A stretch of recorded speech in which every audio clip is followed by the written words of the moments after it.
Hello everyone, welcome back to my channel. আমি রয়েছে তোমাদের সাথে ঈশিতা। স্বামী বিবেকানন্দ স্কলারশিপের রিনিউয়াল প্রসেস কিভাবে করবে তার সম্পূর্ণ ডিটেলসের ভিডিও নিয়ে তোমাদেরকে সকলকে আমার চ্যানেলে ওয়েলকাম জানাচ্ছি। তো তোমরা যারা স্কুল, কলেজ বা ইউনিভার্সিটিতে পড়াশোনা করছো, তোমাদের জন্য পোর্টাল কিন্তু সম্পূর্ণভাবে ওপেন হয়ে গেছে।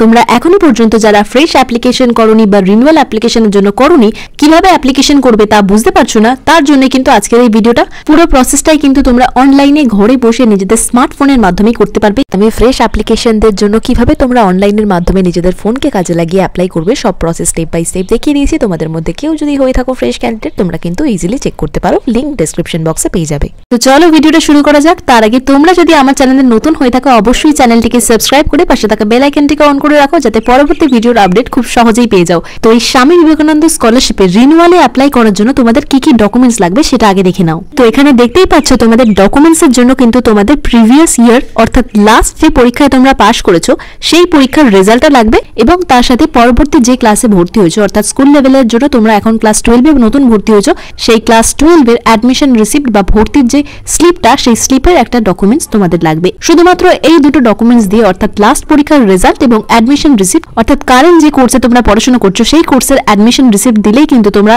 স্বামী বিবেকানন্দ স্কলারশিপে রিনিউয়ালে অ্যাপ্লাই করতে পারবে। তো এই স্বামী বিবেকানন্দ স্কলারশিপে আবেদন করার জন্য অর্থাৎ রিনিউয়ালে অ্যাপ্লাই করার জন্য তোমাদের কিন্তু আগে ইউজার আইডি এবং পাসওয়ার্ড যে আগে যে লগইন করেছিলে সেই ইউজার আইডি এবং পাসওয়ার্ডটি রাখবে। যেমন আমি এখানে ইউজার আইডি এবং পাসওয়ার্ড দিয়ে দিলাম, এবং তার সাথে নিচে যে সিকিউরিটি কোড বা ক্যাপচা কোডটি থাকবে সেটা কিন্তু তোমাদের দিয়ে লগইন করে নিতে হবে। এরপরে দেখতে পাচ্ছ তোমাদের এরকম একটা ইন্টারফেস শো করবে, এবং সেখানে সবকটাই তোমাদের অ্যাপ্লিকেশন যে অ্যাক্টিভিটিগুলো করতে হবে সেখানে সবকটাই কিন্তু স্ট্যাটাস পেন্ডিং লেখা থাকবে।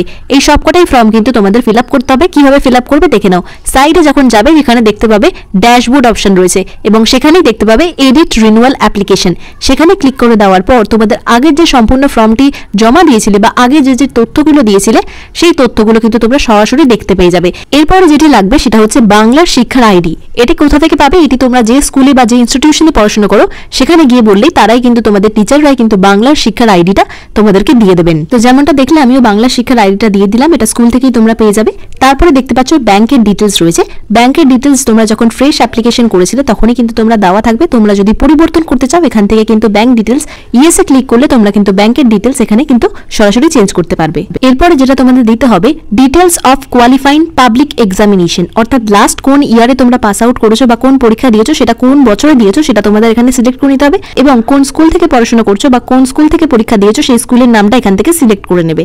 তারপরে কত মার্কস পেয়েছো সেটা দিয়ে দেবে, এবং কতর মধ্যে মার্কস পেয়েছো, যা মার্কস পেয়েছো সেটার প্রত্যেকটা টোটাল মার্কস ক্যালকুলেট করে প্রত্যেকটা সাবজেক্টের টোটাল মার্কস ক্যালকুলেট করে এখানে কিন্তু বসাতে হবে, এবং কততে পরীক্ষা হয়েছে সেটা দিলেই কিন্তু তোমাদের পার্সেন্টেজ অটোমেটিক্যালি কিন্তু এখানে বসে যাবে। এরপরে তোমাদের যেটা করতে হবে, বর্তমানে তোমরা যে কোর্সে পড়াশোনা করছো ক্লাস 12 এ যদি পড়াশোনা করে থাকো সেই ক্লাস 12 এ কবে ভর্তি হয়েছো সেই ডেটটা অর্থাৎ অ্যাডমিশনের ডেটটা তোমাদের দিতে হবে, এবং প্রেজেন্ট কোর্স যেহেতু ক্লাস 12 হবে সেই ক্লাস 12 এ তোমাদের সিলেক্ট করে নিতে হবে। এরপরে কিন্তু তোমাদের এখানে কিছু আর করতে হবে না। নিচে দেখতে পাবে সেভ অ্যান্ড কন্টিনিউ অপশন রয়েছে। সেভ অ্যান্ড কন্টিনিউতে ক্লিক করে দেওয়ার পর তোমাদের কিন্তু ডকুমেন্টস চাইবে। যে দুটো ডকুমেন্টস বললাম তোমাদের লাস্ট এক্সামিনেশন এবং অ্যাডমিশন রিসিপ্টের যে কপিটা সেটা কিন্তু তোমাদের এখানে ফাইল থেকে সিলেক্ট করে নিতে হবে। এরপর চুজ ফাইলে সিলেক্ট করে তোমরা কিন্তু ফাইলে ঢুকে যাবে, এবং সেখান থেকে কিন্তু তোমরা যে পিডিএফটা তৈরি করেছো, যে দুটো কপি তৈরি করেছো অ্যাডমিশন রিসিপ্টে এবং তোমাদের রেজাল্টের যে কপিটা সেটা কিন্তু সিলেক্ট করে নেবে। সেই পিডিএফটা সিলেক্ট করে নেওয়ার পর দেখতে পাচ্ছ এখানে অটোমেটিক্যালি এটা বসে যাবে, এবং সেই দুটো ডকুমেন্টস দেওয়ার পর সেম ভাবেই দেখতে পাচ্ছ আমি অ্যাডমিশন রিসিপ্টের ডকুমেন্টসটাও কিন্তু এখানে সিলেক্ট করলাম। এইভাবে দুটো ডকুমেন্টস তোমাদের সিলেক্ট করার পর নিচে দেখতে পাবে একটা টিক মার্কের অপশন থাকবে। সেখানে তুমি তোমাদের আইএফসি কোড এবং অ্যাকাউন্ট নাম্বারটা অবশ্যই একবার চেক করে মিলিয়ে নেবে। সেগুলো দেখে নেওয়ার পর অবশ্যই সেখানে টিক চিহ্ন দেওয়া থাকবে, টিক চিহ্নের জায়গায় তোমরা টিক করে নেবে, এবং তারপরে সেভ অ্যান্ড কন্টিনিউ অপশন করবে। আর যে ডকুমেন্টসগুলো তোমরা জমা দেবে সেগুলো কিন্তু 400 কেবির নিচে হতে হবে। 400 কেবির ওপরে হলে সেগুলো কিন্তু ফাইলে সাপোর্ট করবে না। এরপর সেভ অ্যান্ড কন্টিনিউতে ক্লিক করে দেওয়ার পর তোমাদের কিন্তু একটা প্রিভিউ অ্যাপ্লিকেশন ডিটেলস দেখাবে। এখনো পর্যন্ত তোমাদের কিন্তু অ্যাপ্লিকেশন সাবমিট হয়নি। তার আগে তোমাদের সবকিছু মিলিয়ে নেওয়ার জন্য তোমাদের এরকম একটা সমস্ত ডিটেলসের চার্ট দিয়ে দেওয়া হবে, এবং সেখান থেকে তোমরা অ্যাকাউন্ট নাম্বার যে সমস্ত ডিটেলসগুলো পুট করেছো সেই সমস্ত ডিটেলসগুলো অবশ্যই চেক করে নেবে। এরপরে সমস্ত কিছু ডকুমেন্টস চেক করে নেওয়ার পর তোমাদের নিচে অপশন থাকবে সাবমিট অ্যাপ্লিকেশন, এবং তারপরে কিন্তু একটা কনফার্মেশন সাবমিশনের অপশন থাকবে। সেখানে তোমাদের ইয়েসে ক্লিক করে দিতে হবে। সেখানেই কিন্তু গেলেই কিন্তু তোমাদের অ্যাপ্লিকেশন সাবমিট হয়ে যাবে। তারপরে কিন্তু তোমরা আর এডিট করতে পারবে না। তো যখন তোমাদের প্রিভিউ অ্যাপ্লিকেশন দেখাবে তখন যদি কিছু এডিট করা থাকে বা তখন যদি কিছু ভুল করে থাকো সেখানেই কিন্তু তোমাদের এডিট করতে হবে।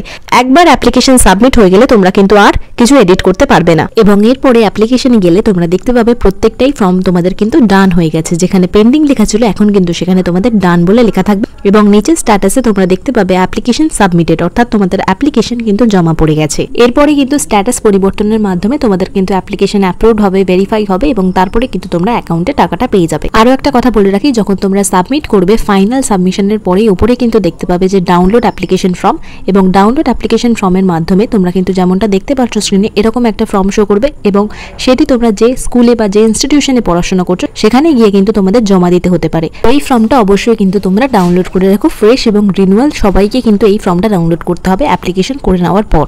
তো আজকের এই ভিডিওটা এখানে শেষ করলাম। রিনিউয়ালে অ্যাপ্লিকেশন কিভাবে করবে স্বামী বিবেকানন্দ স্কলারশিপের ক্ষেত্রে সবটাই কিন্তু তোমাদের পুরো প্রসেসটাই কিন্তু অ্যাপ্লিকেশন করে দেখিয়ে দিলাম। আরও যদি কোনো ডাউট থাকে বা কোনো প্রশ্ন থাকে অবশ্যই কিন্তু কমেন্টের মাধ্যমে জানাতে ভুলো না।